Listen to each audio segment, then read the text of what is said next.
Hello everyone, আসসালামু আলাইকুম। সবাই কেমন আছেন? আশা করি আলহামদুলিল্লাহ ভালো আছেন।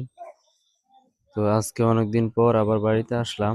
তো বাড়িতে আসার পরে শুন- আম্মুর কাছে শুনলাম যে ছাগলের বাচ্চা দিছে। তখন তো অনেক খুশি হয়েছি, কারণ যখন আমরা ছোট ছিলাম তখন ছাগলের বাচ্চা নিয়ে অনেক দুষ্টামি করতাম। তো এই বাচ্চাটা দেখার পরে আমার ওই ছোটবেলার কথাগুলো মনে পড়লো আর কি। তো এই কারা কারা ছোটবেলায় এত আনন্দ করছেন অবশ্যই কমেন্টস করে জানাবেন। এই হলো ছোট্ট আমার বাবুটা, ছোট্ট ছাগলের বাবুটা, সরি। এই যে পাগলিটা, এইদিকে,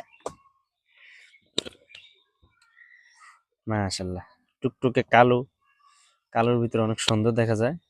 এই যে অনেক দুষ্টামি করে, ঘরের ফিরাডি সব ভাঙ্গে হালাই দিছে। এই হলো।